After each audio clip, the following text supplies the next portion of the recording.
ভারতের অপারেশন সিন্দুরের বদলা হিসেবে অপারেশন বুনিয়ান মারসুস শুরু করেছে পাকিস্তান। পাকিস্তানের রাষ্ট্রীয় টেলিভিশন ও সেনাবাহিনীর জনসংযোগ বিভাগ দাবি করছে, ভারত তাদের ৩টি বিমান ঘাঁটিতে ক্ষেপণাস্ত্র হামলা করেছে। এর জবাবে ভারতের পাঠানকোট, উধমপুর সহ বিভিন্ন সামরিক লক্ষ্যবস্তুতে হামলা চালিয়েছে পাকিস্তান।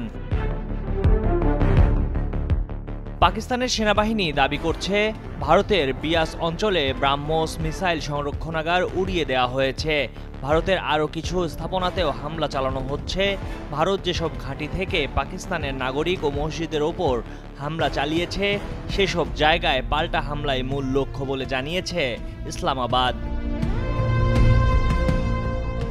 রাষ্ট্রীয় সম্প্রচার মাধ্যম পিটিভি নিউজ দাবি করেছে, পাকিস্তান বিমান বাহিনীর F-17 থান্ডার যুদ্ধবিমানের হাইপারসনিক ক্ষেপণাস্ত্রের আঘাতে আদমপুরে ভারতের S-400 আকাশ প্রতিরক্ষা ব্যবস্থা ধ্বংস হয়ে গেছে। প্রায় $1.5 বিলিয়ন মূল্যের ওই সিস্টেম ভারতের সামরিক প্রতিরক্ষার অন্যতম স্তম্ভ ধরা হয়। এছাড়াও পাঞ্জাব রাজ্যের ভাতিন্ডা বিমান ঘাঁটিকে সম্পূর্ণ ধ্বংস করে দেওয়া হয়েছে বলে দাবি করছে পাকিস্তান।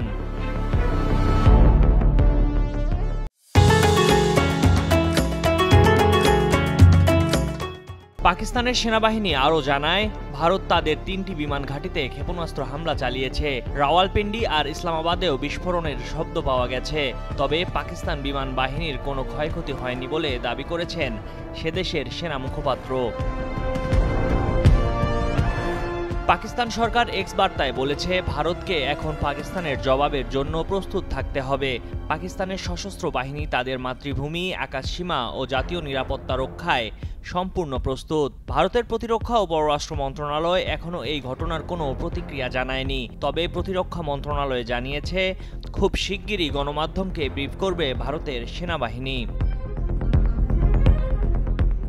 দীর্ঘদিনের কাশ্মীর বিরোধ নিয়ে ৭ মে থেকে প্রতিদিনই সংঘর্ষে জড়াচ্ছে প্রতিবেশী দুই দেশ। ভারত বুধবার পাকিস্তানের অভ্যন্তরে কথিত জঙ্গি ঘাঁটিতে বিমান হামলা চালানোর পর থেকেই উত্তেজনা তুঙ্গে ওঠে। পাকিস্তান প্রতিশোধ নেবে বলেও সাফ জানিয়ে দিয়েছে। এদিকে উত্তর ও পশ্চিম ভারতের ৩২টি বিমানবন্দর থেকে বেসামরিক বিমান চলাচল বন্ধ করে দেওয়া হয়েছে। অন্যদিকে পাকিস্তানের আকাশসীমা শনিবার ভোর থেকে দুপুর পর্যন্ত সম্পূর্ণভাবে বন্ধ করে দিয়েছে সেদেশের বিমানবন্দর কর্তৃপক্ষ। ময়ূখ ইসলাম, কালের কণ্ঠ।